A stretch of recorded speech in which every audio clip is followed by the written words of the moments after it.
আসসালামু আলাইকুম। প্রিয় দর্শক, আপনারা যারা দেশে আছেন প্রবাসে, সবাইকে অনেক অনেক প্রীতি ও শুভেচ্ছা। শুরু হলো চেতনা ইসলাম। আজকে অতিথি হিসেবে আমাদের মাঝে উপস্থিত আছেন বিশিষ্ট বিজ্ঞান গবেষক ডাক্তার মশিউর রহমান। আসসালামু আলাইকুম। প্রিয় দর্শক, গত পর্বে আমরা নূহ আলাইহিস সালামের সময়ের কিছু ঘটনার কথা উল্লেখ করেছি। তাদের সম্প্রদায় যে অশ্লীল কাজে যুক্ত ছিল এবং তার পরিণতি কী হয়েছিল সে সম্পর্কে আমরা কিছুটা জানার চেষ্টা করেছি। আজকেও আমরা সেই প্রসঙ্গ ধরে আরও কিছু বিষয়ে জানার চেষ্টা করব। শুরুতে ডাক্তার মশিউর রহমান, আপনার কাছে জানতে চাইব সে সময় আসলে কি হয়েছিল, আরও কোন কোন বিষয়ে সংঘটিত হয়েছিল। মূলত যে জিনিসটা সবচাইতে গুরুত্বপূর্ণ সেটা ছিল সমকামিতা, আর এ থেকে দূরে থাকার জন্য সে সম্প্রদায় এবং সে জাতিকে নির্দেশ দেওয়া হয়, যেটা তখনকার লূত আলাইহিস সালামের সে সম্প্রদায় তারা অস্বীকার করে এবং এমন কথা বলে যে তুমি যদি এই কাজ থেকে বিরত না হও তোমাকে আমরা শহর থেকে বের করে দেব। তো লূত আলাইহিস সালাম তাদের মাঝখানে ছিলেন এবং আল্লাহর কাছে ফরিয়াদ জানান, এবং একটা সময়ে ফেরেশতা আসে এবং জানানো হয় যে আজ সকালেই সেই নির্ধারিত সময় আল্লাহ কর্তৃক আযাবের সেই সময়। তো এইটা হলো সংক্ষেপে হিস্ট্রিটা বলা। কিন্তু তাদের এই কাজটা কেন নিষেধ করা হলো? আমরা সায়েন্টিফিক্যালি জানি এসটিডি, সেক্সুয়ালি ট্রান্সমিটেড ডিজিজ, এটা ব্রড লাইনে বললো বহু ডিজিজ, তার মধ্যে সবচাইতে বিপজ্জনক এখন যদি বলা যায় সেটা হলো এইডস। আমরা জানি যে যৌন যে চাহিদা, এটা তো মানুষের জৈবিক চাহিদা। এটার একটা স্বাভাবিক বিষয় আছে, এটার শ্লীল বিষয় আছে, আবার অস্বাভাবিক বিষয় আছে। তো এই যৌন চাহিদার ব্যাপারে ইসলামের বিধিবদ্ধ কোনো নিয়ম আছে কিনা, বা তার সীমারেখাটা কেমন? এটা প্রথম কথা, আপনি যদি খেয়াল করেন সূরা মুমিনুনের 1 নম্বর আয়াত, 5 নম্বর সূরা ইসরার 32 নম্বর আয়াতে প্রথম কথা বলা হচ্ছে যে তোমরা, আল্লাহ বলছেন যে বেহেশত প্রাপ্তি কারা পাবে? যে তার সিক্রেট অর্গান, সেই যৌনাঙ্গ যেগুলো হেফাজতকারী। 1 5 নম্বর আয়াতে বলছেন যে তোমরা এই ইলিগেল যে অ্যাপ্রোচিং এর দিকে তোমরা যাবা না। দ্যাট ইজ আমরা লফুল কাজ করব, আনলফুল কাজ করব না। দ্যাট ইজ একমাত্র বৈধ হচ্ছে ওয়াইফ, এর বাইরে কেউ না। কেন এই সীমারেখা টানা? কারণ সে হচ্ছে একমাত্র বিশ্বস্ত, আর অন্য কিছু কিন্তু বিশ্বস্ত না। তখনকার সে সম্প্রদায়, লূতের সম্প্রদায়, তারা কিন্তু ভরা মজলিস এবং রাস্তায় জনসমক্ষে তারা কিন্তু যৌন মিলনে আসতো, পশুর মতো সে আচরণ করত। এইটাই কিন্তু কোরআন শরীফে আল্লাহ বলছেন যে তোমরা পুরুষের দিকে আকৃষ্ট হচ্ছে এবং ভরা মজলিসে। এটা কত, আপনি যদি এখন ঠিক এই অবস্থা থেকে চিন্তা করেন, এই আচরণ জনসম্মুখে আপনি অ্যাকসেপ্ট করবেন? তখন স্পষ্ট বোঝা যায় কেন এই জাতির উপর আযাব নেমে এসেছিল। কত নিকৃষ্ট জাতি ছিল তারা। এটা থেকে আপনি বুঝতে পারেন যে কত নিকৃষ্ট জাতি। তাদের আযাবের কথা বলা হয় যে নিদর্শন, যেটা আমরা গত পর্বে বললাম। নিদর্শন কি? নিদর্শন কিন্তু আপনার শরীরের ভিতরে চলে আসবে। আপনি যখন এই ডিজিজগুলি ট্রান্সমিট করবেন তখন কিন্তু আপনার শরীর সেই, আমরা যেমন, যদিও প্রাসঙ্গিক না তারপরে বলিনি, যে আমরা সিফিলিসের যে ব্যাকটেরিয়া সেটা আপনি ক্যারি করবেন। যদিও এখন ট্রিটমেন্ট আছে, কিন্তু ম্যাক্সিমামই কিন্তু কমপ্লিকেশন মানুষকে তো ভুগতে হয়। আরেকটা বিষয় আপনার কাছে জানতে চাইব, আমরা জানি যে অবৈধ যে যৌনাচার সেটাই তো এইডসকে ছড়ায়। তো অনেকের কৌতূহল আছে, জানতে চায় এইডস এটা আসলে কি, এটা কিভাবে সংক্রমিত হয়? এইটা আসলে এইডস একটা ভাইরাস। এটা বলা হয় প্রায় কখনো কোনো ইয়েতে আসছে আজ থেকে 150 বছর আগে, কোনো রিসার্চে কারো আর্টিকেলে আসছে প্রায় 200 বছর আগে। এটা শিম্পাঞ্জি, বানর থেকে হিউম্যানের ট্রান্সমিশন হয়। এইচআইভি ভাইরাস 2 ধরনের হয়, টাইপ 1, টাইপ 2। টাইপ 1 যেটা, এটা খুব ভিরুলেন্ট এবং খুব বিপজ্জনক বেশি, এবং এটা হলো প্যান্ডেমিক, গোটা পৃথিবীতে ছড়ানো। টাইপ 2 যেটা এন্ডেমিক বলা হয়, শুধু আফ্রিকান জোন এই অঞ্চলটাতে কিন্তু এটা বেশি দেখা যায়। তো যেটা বললাম যে এইডসের যে আপনার গবেষণা এবং যত কিছু, এই এইডসের নাম কিন্তু এটা ছিল না। প্রথম কিন্তু এটারে বলা হয় ফ্রান্সে বিজ্ঞানীরা এটা আবিষ্কার করেন এবং এটার নাম এলএভি দেয়, লিম্ফোডেনোপ্যাথি ভাইরাস। এবং এটা কনফার্ম হওয়ার জন্য তারা কিন্তু আমেরিকাতে এই স্যাম্পল পাঠায়। তারা এটার নাম টি লিম্ফোট্রপিক লিম্ফোডেনোপ্যাথি ভাইরাস টাইপ 3 এটা এভাবে ডিনোট করলো। এর পরবর্তীতে দ্যাট ইজ 1986-এ এই সমস্ত রিপোর্ট একত্রিত করে এবং দেখলো যে প্রথম ফ্রান্সের যে রিপোর্ট, পরবর্তীতে আমেরিকাতে যে রিপোর্ট একই রকম, এবং তারা এটা নতুন নাম দিল এইচআইভি ভাইরাস। কারণ ওটা আগে যেমন ছিল লিম্ফোডেনোপ্যাথি লিম্ফোট্রপিক ভাইরাস টাইপ 3, এবং লাস্ট ফাইনালি আসলো এইচআইভি ভাইরাস। এবং এটা হচ্ছে তার হিস্ট্রি। এখানে এসে একটি বিষয় মনে প্রশ্ন জাগে, বর্তমান সময়ে তো আমরা বিজ্ঞান প্রযুক্তিতে অনেক অগ্রসর হয়েছি, চিকিৎসা বিজ্ঞানও আমরা অনেক অগ্রসর হয়েছি। তো এরপরও আমরা যতটা জানতে পেরেছি এডসের মাত্রা বাড়ছে, সংখ্যা বাড়ছে। তো বর্তমান সময়ে পৃথিবীতে এডসের চিত্রটা কেমন? বলা হয় 34, এটা 2010 পর্যন্ত একটা পিকচার ছিল, 34 মিলিয়ন আমরা এইচআইভি এইডস পেশেন্ট আমরা পাই। এর মধ্যে যেমন কিছু পেশেন্ট আছে যারা এইচআইভি ভাইরাস ক্যারি করছে, but they are not totally affected by AIDS. এইডসের পেশেন্টের আবার কিছু কিন্তু ভাগ করা যায়, যে ফুল ব্লোন ডিজিজ নিয়ে সমস্ত ম্যানিফেস্টেশন নিয়ে কেউ আসলো, কেউ মাইল্ড সিমটম নিয়ে চলে আসলো। আমরা ধরে নিতে পারি এইচআইভি এইডস ভাইরাসে যখন আক্রান্ত হয়, সাধারণত ব্ল্যাক পিপল যারা, তাদের অনেক ধরনের সিমটম হয়। তো তার মধ্যে একটা জিনিস বেশি, ক্যাপোসিসারকোমা, যেটা স্কিন একটা লেশন, এক ধরনের ক্যান্সারাস টিউমার হয় আলটিমেটলি, যেটাতে সে মারা যায়। এবং হোয়াইট রেঞ্জে যেটা কোনো প্রতিরোধ ক্ষমতা থাকে না, প্রতিরোধ কিন্তু খুব স্টেপ ওয়াইজ একটু একটু একটু করে ভাঙতে থাকে। হোয়াইটদের কিন্তু একটা জিনিস হয়, সেটা হয় যে নিউমোসিস্টিস ক্যারিনি দিয়ে তার লাংসে একটা ইনফেকশন হয়। যেহেতু তার ইমিউনিটি থাকে না, গ্র্যাজুয়ালি সে রেসপিরেটরি ফেইলিউর ডেভেলপ করে, যেটা বলে severe acute respiratory distress syndrome. এতে সে মারা যায়, রেসপিরেটরি ফেইলিউরে মারা যায়।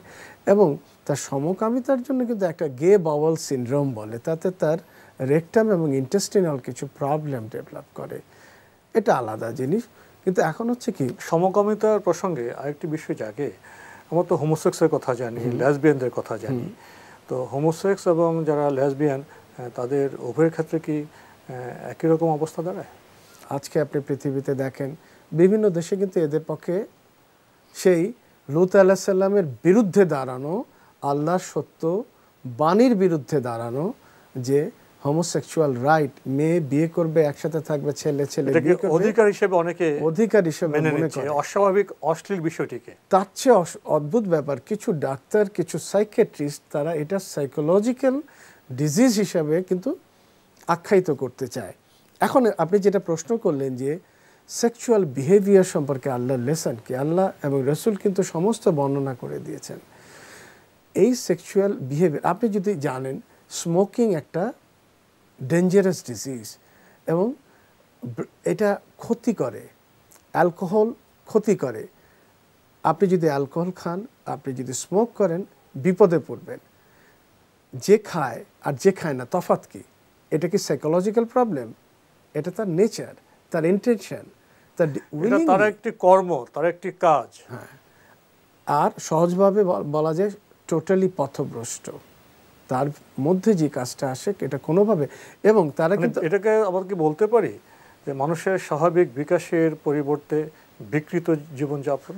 বিকৃত, আমি এটা কাজটা বিকৃত, কিন্তু বিকৃত মস্তিষ্ক না। যেমন যেটা বললাম, কিছু কিছু সাইকিয়াট্রিস্ট, কিছু কিছু ডাক্তার, তাদের কিছু তথ্য আছে যার কিন্তু সায়েন্টিফিক এভিডেন্স তারা দিতে পারেনি। যারা সমকামী, তাদের ব্রেইনে গ্রে ম্যাটার সেলগুলোতে, নিউরনগুলোতে গ্রে ম্যাটারের পরিমাণ কম। আমরা এটা পাই না, কিন্তু যেটা পাই সেটা বলি। যারা সমকামী তারা কিন্তু খুব কুইকলি ডিমেনশিয়া, অ্যালজাইমার্স ডিজিজে ভোগে, ব্রেইন ড্যামেজ ডিজিজ দুটো তার। যে বর্তমান পৃথিবীতে এইডসের চিত্রটা কেমন? এইডসের চিত্র কিন্তু এক হিসেবে ভয়াবহ। কেন বলি, যেমন কিছু কিছু দেশ আছে আফ্রিকান, যাতে বাচ্চাদের মধ্যে ম্যাক্সিমাম এখন প্রায় কোনো দেশে 80% বাচ্চা, কোনো দেশে 40% বাচ্চা কিন্তু HIV নিয়ে জন্ম নিচ্ছে। এর পিকচার কিন্তু খুব ভয়াবহ পিকচার। এবং আমরা যদি দেখি নিষ্পাপ শিশুরা, হ্যাঁ, যেটা বললাম যে শুধু প্রথম হচ্ছে একজন অপকর্ম করে তা সাফার করে কিন্তু ফুল ফ্যামিলি। একজন লোক যদি এইডসে আক্রান্ত হয়, তার ওয়াইফ, তার বাচ্চা কিন্তু আলটিমেটলি আক্রান্ত হয়। এইডস কিন্তু পরবর্তীতে কি হয়, এটা কিন্তু ব্লাড ট্রান্সফিউশনে ছড়ায়, তারপর সার্জিক্যাল প্রসিডিউরও কিন্তু ছড়ায়, রক্ত ব্লাড ট্রান্সফিউশন ইনজেকশনের মাধ্যমে ছড়াতে পারে, সিরিঞ্জের মাধ্যমে ছড়ায়। সবচাইতে কমনলি আমাদের দেশের যেগুলি হয়, ডেন্টাল প্রসিডিউর করে তারা কিন্তু যদি প্রপারলি, এবং শুধু তা না, আপনার বি ভাইরাস, সি ভাইরাস এগুলো কিন্তু এইসব একইভাবে যায়। কারণ সবকটা, যেমন বি ভাইরাস, সি ভাইরাস কিন্তু এগুলো notorious virus, liver totally damage করে, আলটিমেটলি ক্যান্সার করে। আমরা জানি যে আমরা যদি এসটিডি নিয়ে আলাপ যখন করব, তখন দেখা যাবে এই সবকটা চলে আসবে। তো এগুলি কিন্তু এইভাবে ট্রান্সমিশন হয় এবং সাফার করে কিন্তু বহু, একজন লোকের সাথে কিন্তু বহু লোক প্যাসিভলি কিন্তু এফেক্টেড হচ্ছে, তার ফ্যামিলি, হ্যাঁ, দ্যাট ইজ ওয়াইফ, বাচ্চা, এবং বহু কাজে, যেমন বললাম যে ডেন্টাল প্রসিডিউরে, তা এবং অ্যাক্সিডেন্টালি কিন্তু হয়, যারা ল্যাবে কাজ করে তাদের কিন্তু অ্যাক্সিডেন্টালি তারাও কিন্তু অ্যাফেক্টেড হয়। প্রসঙ্গত বোধহয় এখানে একটি কথা উল্লেখ করা যায়, আমাদের প্রিয় যে স্বদেশ বাংলাদেশ, একসময় তো এখানে এইডসের লোক ছিলই না। তারপরে আমরা বিগত কিছু বছরে আমরা লক্ষ্য করেছি যে কিছু কিছু সংখ্যা পাওয়া যাচ্ছে, কিন্তু আমাদের যে প্রতিবেশী দেশ, বিশেষ করে আমাদের সীমান্ত সংলগ্ন যে ভারত, সেখানে তো অনেক কোটি বোধহয় ছাড়িয়ে গেছে, কিন্তু সে তুলনায় আমাদের এখানে অনেক কম। অনেকে বলে থাকেন যে বাংলাদেশের মানুষ ধর্মপ্রবণ, এখানকার প্রায় 90% লোক মুসলিম, এবং যারা অন্যান্য ধর্মাবলম্বী ভাই আছেন, হিন্দু, বৌদ্ধ, খ্রিস্টান, তারাও ধর্মপ্রবণ। এই ধর্মপ্রবণতার কারণে আমাদের দেশে এইডসের যে প্রকোপ সেটা কম।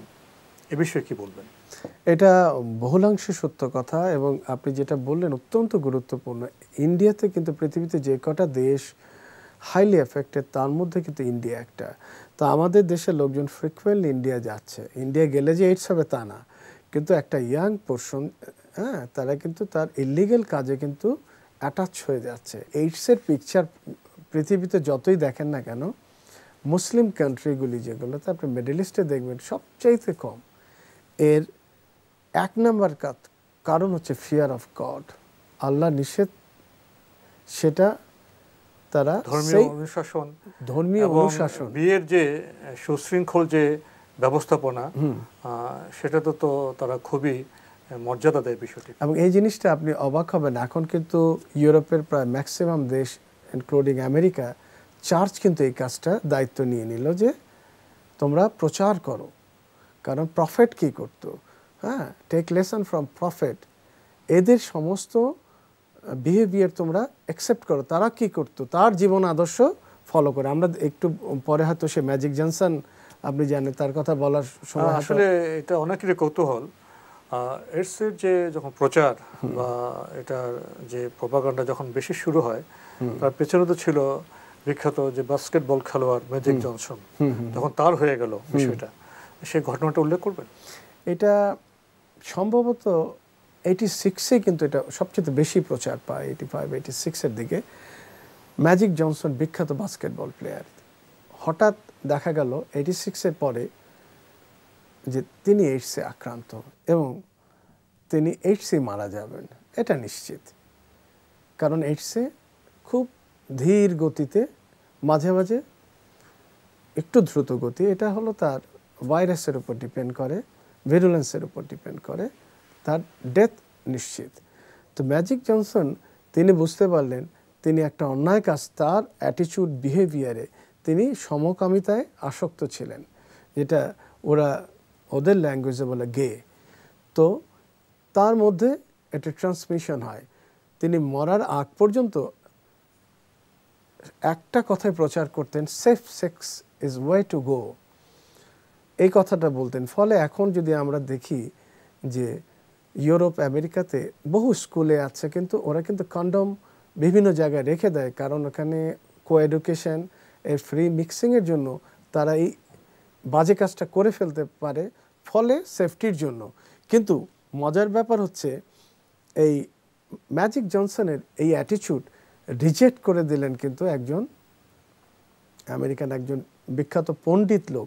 তিনি হচ্ছেন আপনার এই যে চার্লস্টন কান্ট্রি স্কুল বোর্ডের ট্রাস্টি জন গ্রাহাম। তিনি বললেন যে ম্যাজিক জনসন যে কথাটা বলল, safe sex is the way to go, এই সেন্টেন্সটা that is damaging the whole nation, whole young people, because তিনি বলেননি অ্যাবস্টিনেন্সের কথা, যৌন এই আচরণ থেকে বিরত থাকার কথা না বলে তিনি বলছেন এনকারেজ করে, হ্যাঁ করো, অসুবিধা নেই, বাট টেক মেজার্স, প্রিকশন নিন। আমরা কিন্তু বাংলাদেশেও দেখব এইচআইভি এইডসের অনেক বিজ্ঞাপনে তারা ওই জিনিস ইউজ করতে বলে, কিন্তু বিরত থাকতে বলে না। আগুনে পড়ো, কিছু উপকরণ নিয়ে পড়ো। আচ্ছা, সেটা বলি। তো এখন এই জিনিসটা যার কথা বললাম জন গ্রাহাম, তিনি একটা অতি মূল্যবান কথা বলেন, we must teach our children about the life history of the prophet of god. তাদের জীবনটা ছিল সত্য ভরা জীবন, এবং তাদের জীবন একজন খ্রিশ্চান কিন্তু প্রফেট উদ্ধৃতি করলো, কারণ ওই প্রফেটের জীবন হচ্ছে পরিশুদ্ধ জীবন। আপনি পৃথিবীতে যে কোনো লোক আপনার আদর্শ হবে না, কেউ আদর্শ হতে পারে না আনলেস প্রফেট মুহাম্মদ সাল্লাল্লাহু আলাইহি ওয়াসাল্লাম। প্রত্যেকটা মুসলমানের জন্য যদি সে একজন আদর্শ হয়, কোন কাজে, as a scientist, as a warrior, as a reformer, আপনি কোনটা বলেন, ধর্মযাজক হিসাবে, একজন সোলজার হিসাবে, একটা রাষ্ট্রনায়ক হিসাবে, আপনি কার এক্সাম্পল নেন? সে হচ্ছে প্রফেট মুহাম্মদ সাল্লাল্লাহু আলাইহি সাল্লাম। অতএব যদি ভালো থাকতে চায়, সেই যে বললাম জন গ্রাহামের যে we must teach our children about the life story of prophets of god.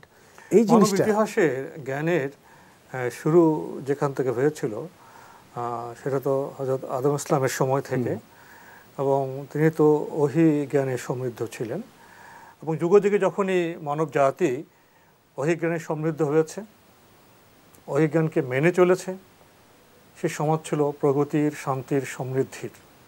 যখন সেখানে বিচ্ছেদ ঘটেছে, যখন মিসিংয়ের ঘটনা আমরা লক্ষ্য করেছি, তখনই মানব জাতি বিপর্যয়ের দিকে গিয়েছে।